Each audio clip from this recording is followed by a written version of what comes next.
adytv.com.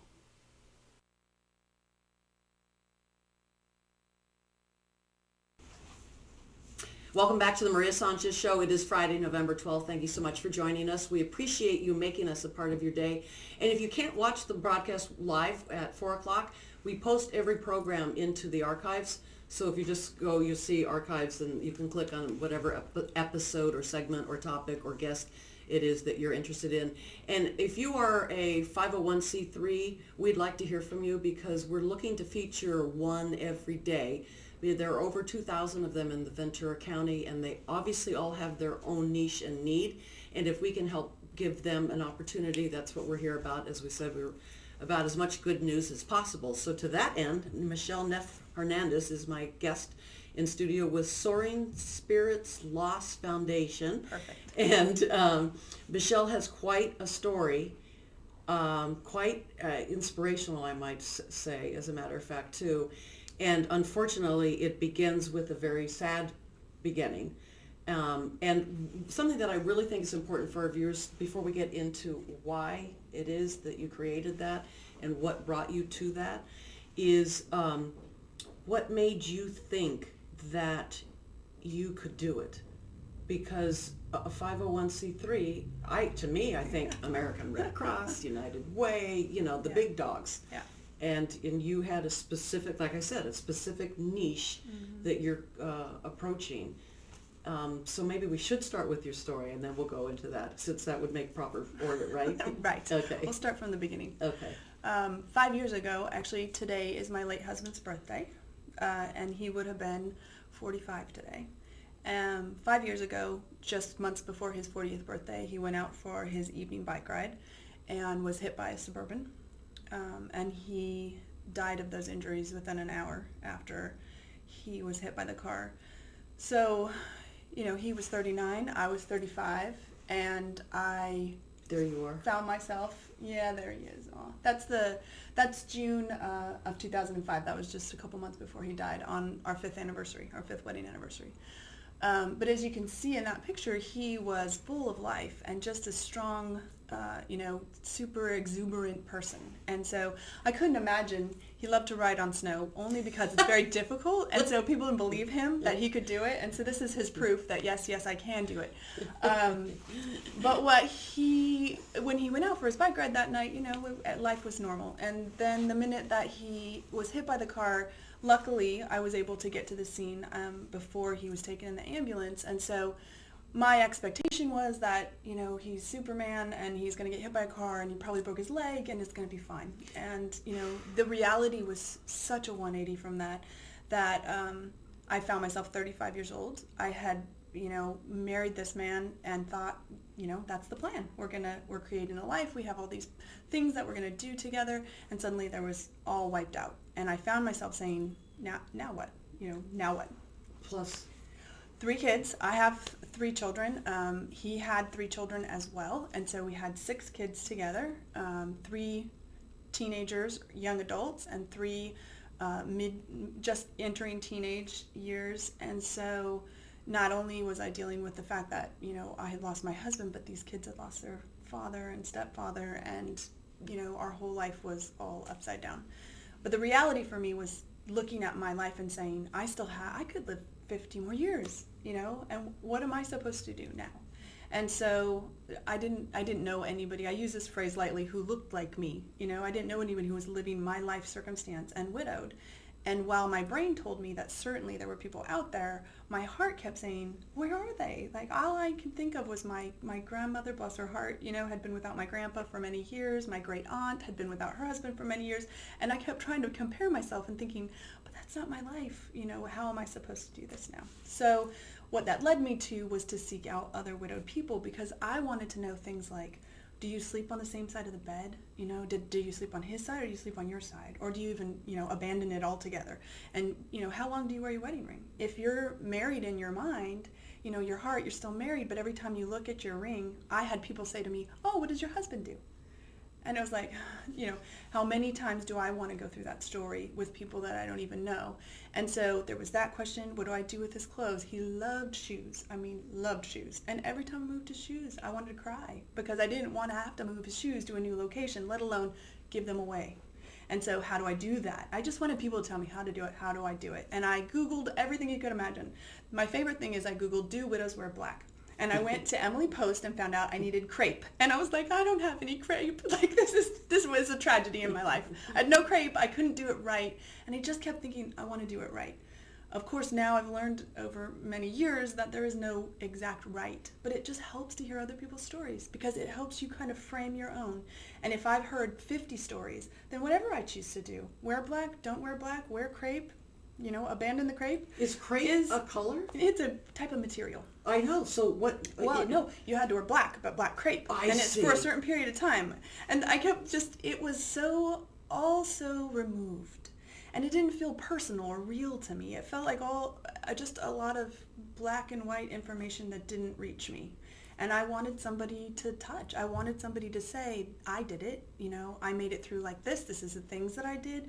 And so that's what I sought out. And over the next year, I interviewed 29 different widows all over the country and asked them 50 questions. Okay, these are the things I really want to know, with the intention of putting those things all together so that other people would be able to read them. Like a handbook.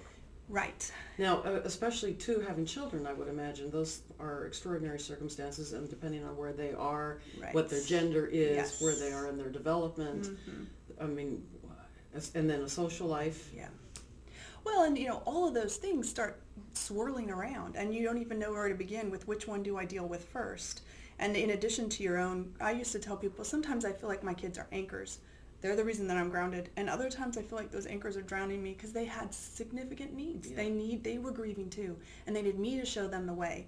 But the way to what? I didn't have any idea what or where or how. And so really these experiences of talking to other people, what I came away with was friends all over the country. So I walked in, a complete stranger, would you mind if I asked you 50 questions about the death of your husband? And I ended up with friends all over the country. How did you find them? Internet. I just started searching. Once people knew that I was doing this, then they started sending me names of people and said, I think this person might be willing. I ended up in Alaska. I was in Iowa. Did you physically go there? I did. Why? I did.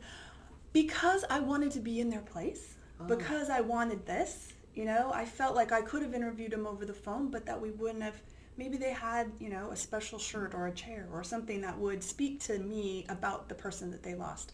And what came from that was this powerful storytelling. And they would send me messages saying, thank you. Thank you for letting me tell the story. But I was feeling so grateful that they were willing to share with me, and it both helped me along my personal journey, and it began to build this framework for peer-based grief support that I had no idea was on its way.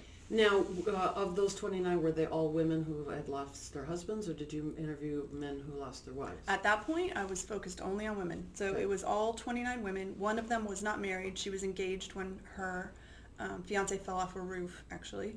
And it was interesting because when you hear the word widow, you don't think, oh, please, me.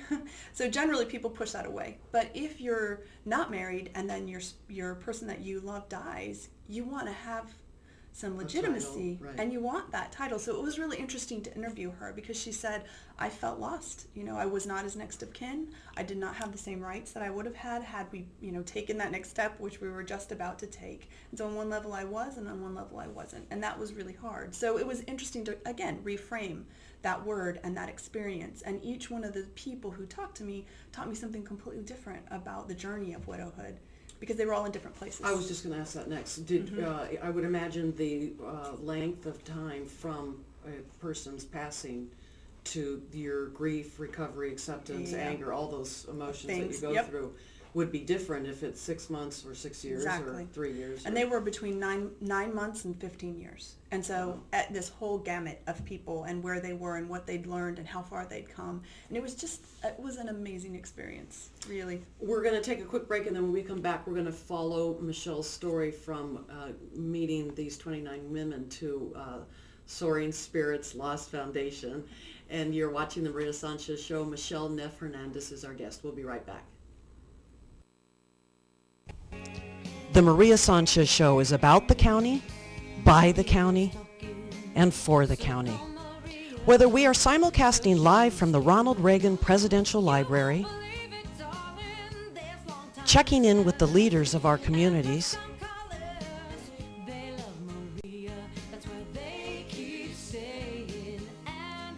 hearing from our elected officials, helping to promote public safety, preparedness, and wellness. We are here for the needs of Ventura County.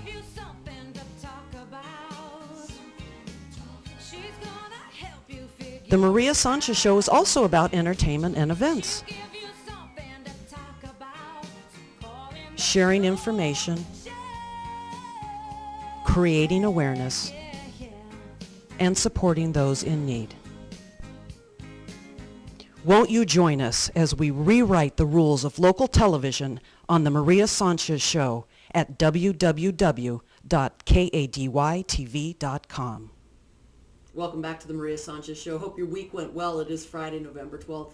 Thank you for joining us. As always, on Monday, we have Robert Worthley, or Bob Worthley, from Crime Stoppers visit with us. He talks to us about the most wanted in the county, and he updates that every week with us. It's then published on Tuesday morning in the Ventura County Star, and he says that he's had an unprecedented amount of, what do you call it when they're apprehended, from the power of the program. So we want to thank you for that. And also next week, Thursday, we will be simulcasting live at 6 o'clock President George W. Bush's speech at the Ronald Reagan Presidential Library. It's sold out, but you can still watch it by logging on to kadytv.com. We're continuing our conversation with Michele Neff Hernandez, the founder of Soaring Spirits Loss Foundation. I said it without any kind of hesitation. She's joining us in studio. Michele is a Ventura County resident as well. And we have discussed the fact that your husband was killed, I guess you would say, right? Yep.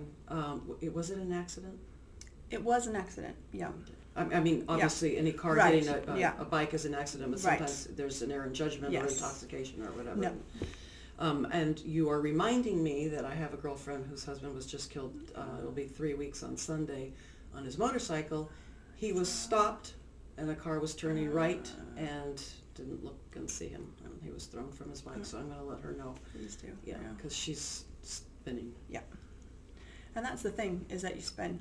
And because if without a framework, you spin thinking, does everybody do this? You know, am I crazy? And really, you know, some periods of grief you feel crazy because the idea of permanence, you know, we forget how rooted we are in permanence until something is removed from us without our permission, and there's no way to get it back. And so it really, this spinning feeling is so common, and sometimes it just helps to have someone say, that's totally normal, I felt that way too.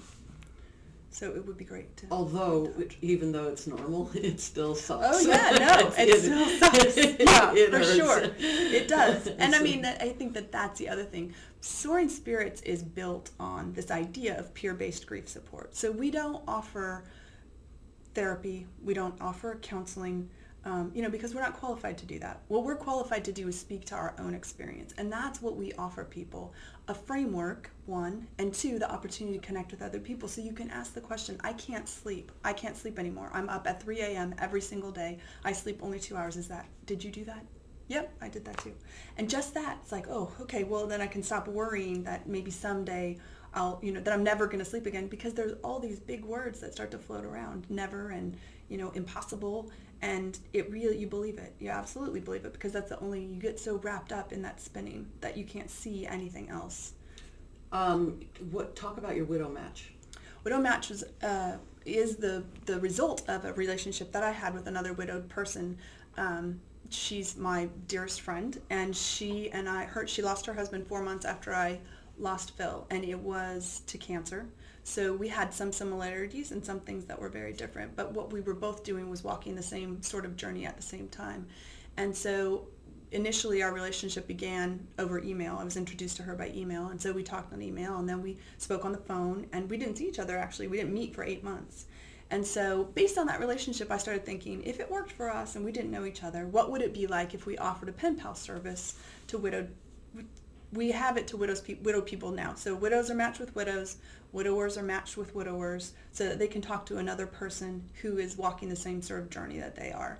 And they correspond by email. It's a free program. It's accessed through our website under the programs tab.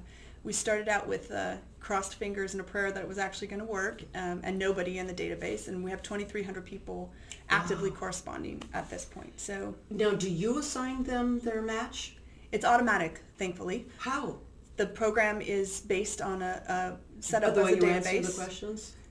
You only answer 3 questions. Oh my. And the only criteria is how old you are, because we match people within 10 years of each other in age. Mm-hmm. That way we think they're, probably in a similar Generational. life situation. To whether or not you have children, for the reasons you mentioned. If you have children, you're dealing with a whole other thing. If you don't have children, then you don't have this automatic reason to get up in the morning, take the kids to school, feed them breakfast. I mean, it's a whole other thing.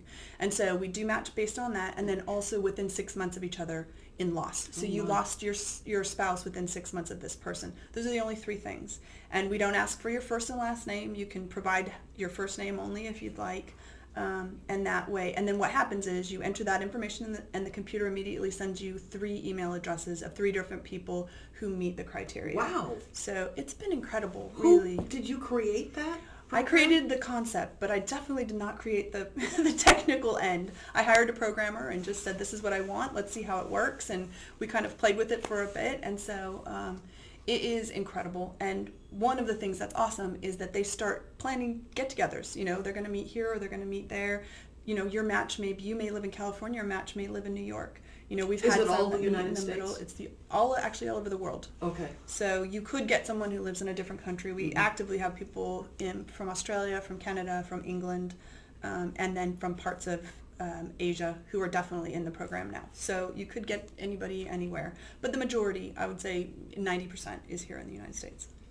And then in terms of your widow camp.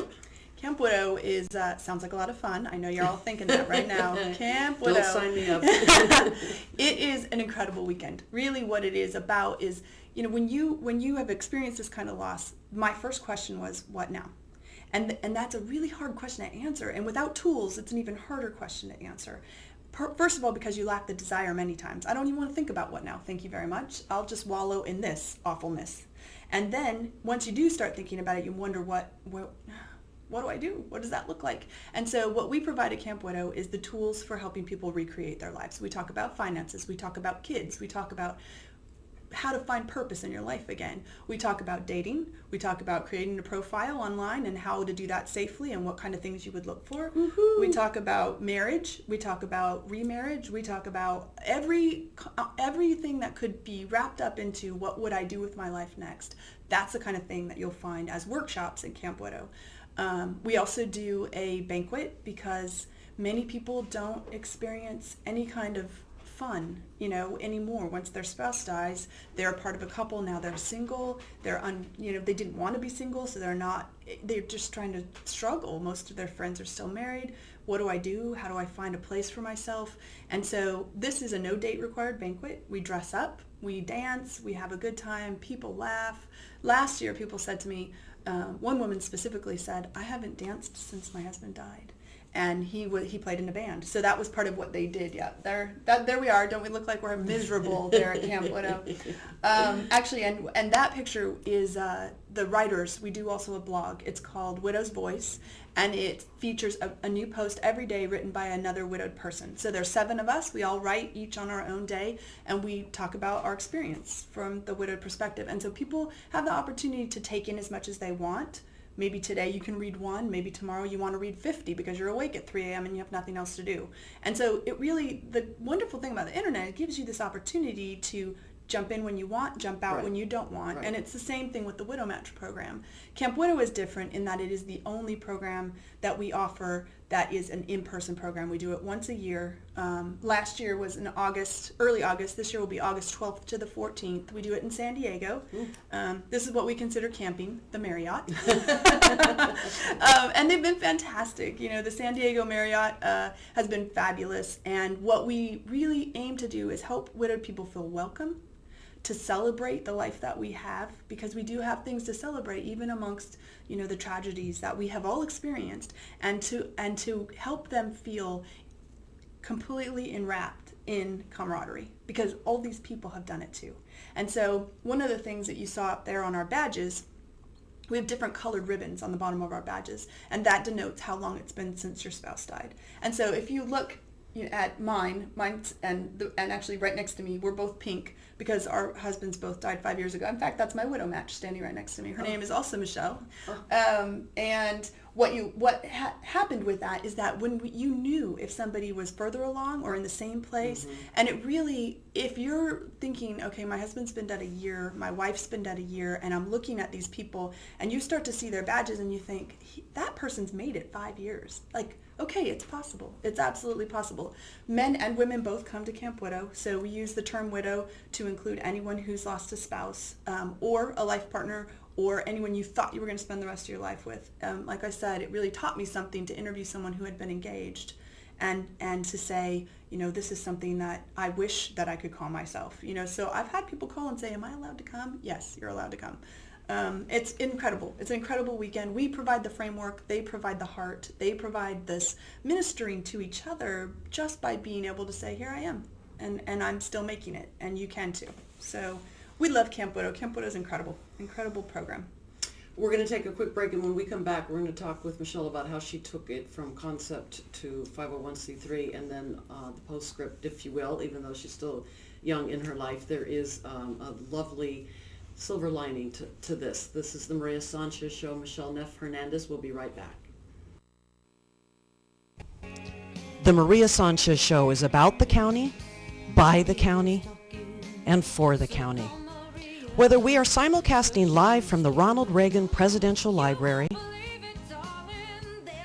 checking in with the leaders of our communities,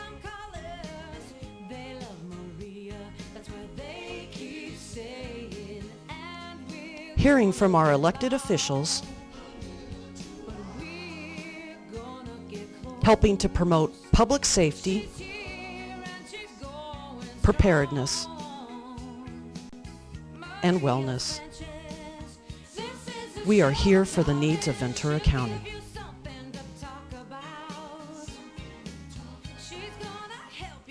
The Maria Sanchez Show is also about entertainment and events, sharing information, creating awareness, and supporting those in need. Won't you join us as we rewrite the rules of local television on the Maria Sanchez Show at www.kadytv.com.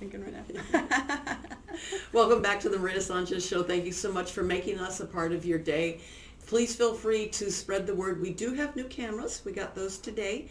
We're getting some different lighting, so we are a work in progress. So you can, what a great reality show this would be. Is the launching of an internet television program and network and the dynamics that go into that. So feel free to think that you're watching a reality show right here in Ventura County. I'm Maria Sanchez. We have Michele Neff Hernandez in studio with us. She is the founder of Soaring Spirits Loss Foundation. And we've been speaking about her experience, what brought her to create the 501c3, and that's where we're going to continue the conversation now is how did you go from, I've got a nice little primer here, or I've got a handbook of grieving and loss, and now what? And actually Camp Widow is the thing that pushed us over. I will say that one of the things that we end with at Camp Widow is a 5K, and we call it the Widow Dash. And what it does is it gives us the literal sense of moving forward. And so imagine, like, I'm literally driving in the car one day with Michele, and we're chatting about what could we offer? Like, there's something, they want to be together. Widows want to come together. And so, there they are running on that's the Widow Dash 5K. Is that awesome? That's right along the marina in San Diego. And I'm surprised to see men there. Yeah. Yep. Because men traditionally aren't as tapped into their emotions. I know I'm making broad generalizations. But that, and they don't like to ask for help. Yep. They don't want to ask for directions. And you're finding an exceedingly vulnerable place for them, and yet they do reach out. Well, what's interesting, I think, is that the statistics in all of our programs speak to that. Really? How do we help men? What is it exactly that they are looking for? But, grief whacks you down and knocks you on your butt. And really, so many people look around and say, what is there? What can I do? How do I get out of this? And so we've really worked hard to let men know that they are welcome at Soaring Spirits, that Camp Widow is about anyone who's lost a spouse. And so we started with one man, one brave soul in 2009, and in 2010 we had 10 men, and those 10 said, I'm going to go out and find some guys, because they need this. They need this opportunity as well. So what pushed me was, okay, if I'm going to do a program like Camp Widow, I'm obviously not going to be able to pay for that myself. What will I do? You can't accept donations unless you're a 501c3. And so I thought, we could build a program on this, because if you have cancer, you can tick off in your brain 3 places that you might get help. If you have heart disease, the American Heart Association may come right to mind. Like you said, all the big organizations that have worked so hard to serve our communities are out there, and they come to your mind immediately. But when you're grieving, there's nothing that comes straight to mind. You might say, there might be a community support group in my area.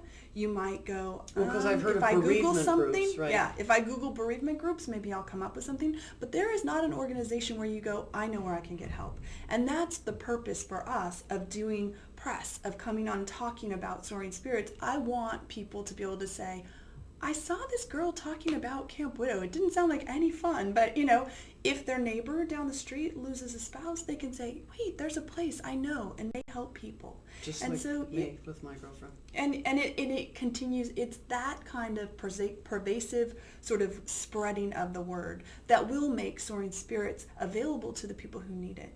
And because I personally lived what it meant to me to be held up by other widowed people, and to look at someone else and say, she made it that far. If she can make it that far, then I'm just going to keep going one step at a time. That's what creates not just survival, but to thrive. To really be able to look at your life and say, okay, I've got this much left.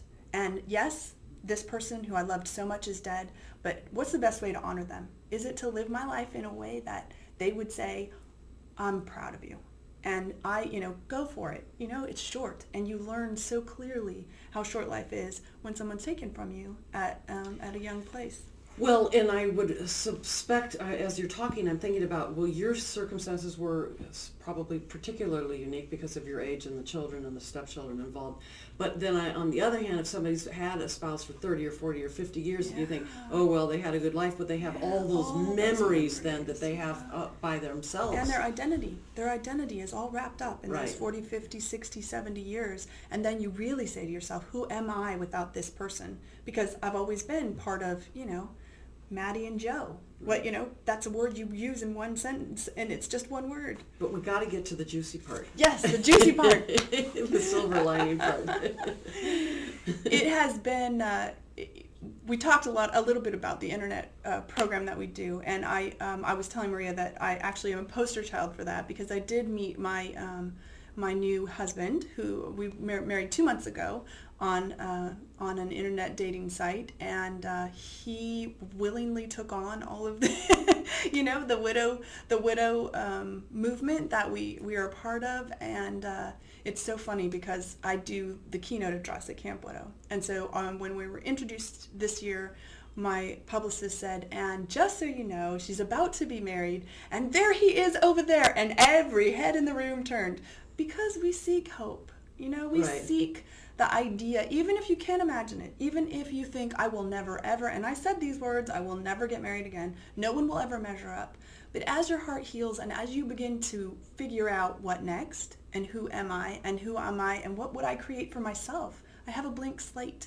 And so now I need to decide what's important to me, and what things would I put on that slate.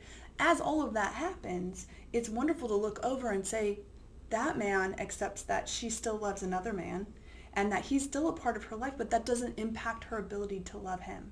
And I think that's the fear. The fear is that I need to say, Phil's gone, he's out of my life, I've got a new one, thank you very much. But that's not the reality. If your grandmother died, do you forget her and stop loving her? You don't. The people you love go with you in your life, and they go forward with you into whatever you bring with you. And so it's been amazing and wonderful to have another man in my life, and particularly to have a man in my life who supports this movement, who supports what I do, who comes to interviews, who comes all over the place and listens to me say exactly what you hear me say today, but knows that, what we're talking about is moving into a life a fullness, a full life that you can accept if you allow yourself the time to grieve, allow yourself the time to, and give yourself the tools to heal, because so many times, like I said, that spinning feeling leaves you going, I don't even know what's next. Well, and Michele left out of that story, the good luck story, that they're from different countries. So yes. not only did they Yes, meet yes. on the net, they were oceans apart. We were. Which I want to get into that in just a little bit because we only have a little more time left. But because of your experience or experiences such as yours, I am looking for an internet dating correspondent, which I had on my radio program, and it's very compelling because it, one, empowers, and two, you can kind of laugh at because it's not fun and games. I've been myself, and it would be like, you're not going to believe this, and so I don't, but the few brave souls, actually one of I used to call them my Match.com correspondents because I had a man and a woman, both of them were on Match. And the female Match ended up she got married during our tenure, so she had to resign her.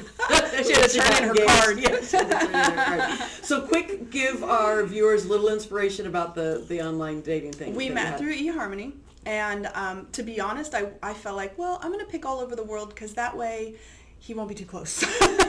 And I thought, I'll have a pen pal in a different country. How cool would that be? That would be fun. And then I can kind of test this out and see if it's going to work. Little did I know that one thing would lead to another, and I thought, maybe this is somebody I should consider. And so we met in Hawaii, and because he's from Australia. Sorry, I left that part out. He's from Australia. See, now you know why that accent, it kills you. So what is his name? Michael. Michael. He's here. He's here. Hey, Rod, yeah. He's gonna go. What? Wait, it's a visual experience. Yes, it's live internet television. Here he is. Come on, here's the man that Maybe we're he should referring have to run. Yeah, come, just step over me. Here he is. Pleased to meet you, Mr. eHarmony from Australia. And so what were you thinking corresponding with a woman in California? Well, I was from a country town in Australia, so I didn't have any access to a lot of people. So I clicked all over the world to see, well, what else is out there and see what happens and strange things you wish for. And how is it that you were able to relocate to California from Australia? I elected to pretty much give my life up for Michele and happily done it. And what about employment? I sold my business over there, and we're now in the process with US immigration to actually, prove that the marriage is legitimate. And through that process, I'll be eligible to work sometime December, maybe January. Because I know that it used to be you married an American and you automatically were able. It is no and longer then there that. was too many green card marriages going on. Yep. But if you followed Eat, Pray, Love at all, Elizabeth Gilbert, she's the best-selling author. Did you read Committed? Yes. Yeah. And they're having a nightmare. Oh, yeah. I guess they finally. It really is more difficult than you imagine. And I mean, I don't think either one of us had any sense of what we were about to embark on. We started, talking, and then suddenly we were like, maybe we should investigate this. And then, he doesn't have any children, and I have kids here, and they were like, you're not going anywhere. And so early on, we knew that if it was going to work, he was going to come here. And it's been incredible. And the things you learn, and what I love most is the opportunity to blend cultures. It's been really, really, our phrase is just because it's different doesn't mean it's wrong. Now tell me, are you thinking about having a family? We feel kind of like we have a full plate right now. I had to ask. Yes, you're not the only one. Invasive. You're not the only one. And how is it to be a stepdad? Very different. Mm-hmm. Very different. They're great kids. And that alone makes it a heck of a lot easier than what it could be. It's very different to being a long-term bachelor like I have been. Mm-hmm. But again, this is part of what I decided to take on. So whilst they might upset me, I chose to do this, so deal with it. Well, guess what? They upset you whether they're yours or not. That's true. You imagine being dropped in on Teenager World? I mean, from Bachelor to Teenager World. I remarried, my children were 2, 4, 6, and 8 when their dad and I divorced. And I remarried a man who was a 45-year-old bachelor. And he stepped into instant family too. Yeah. Yep. It was quite rewarding and quite the challenge. So Exactly good right. luck to you. Thank you. And thanks for being such a good sport, for coming on Pleasure, down Ray. with us. It's so cute. So why don't you give your contact information, Michele? You can reach us, Soaring Spirits, at sslf.org. We have a phone number as well, 877-671-4071. You'll find all the information about Camp Widow. You'll find information for contacting me or anyone of our board. And please, anytime you have somebody who has lost someone, I promise you they will find good information on Soaring Spirits. So sometimes it takes more than one attempt. Sometimes you could just drop off a note on their door that says this is a place that might be good for you. That's the great thing about the internet. They can check it whenever they want. They can have a little bit or they can have a lot, but I promise you they'll get support. So we would love to be of support to anyone you know or anyone yourself if you are also living through that kind of a loss. Perfect. Thank you so much. It's been Such a fabulous. great story. You see how every one person, we make a difference. And speaking of making a difference, the race for the mayor of Thousand Oaks, last I heard, was 75 votes apart. So, keep that in mind. Your voice, your vote, your paycheck, it all counts. Thank you so much for watching the Maria Sanchez Show. We are done for the day. We are done for the week. We really appreciate your eyes and ears. This completes the third week of us being live. So tune us in on Monday at 4 o'clock for Crime Stoppers. We have other guests booked, but I forget. I can't think off the top of my head. I'll remember that next time. And then if you like to see our archives, they're available 24/7. Have a great weekend.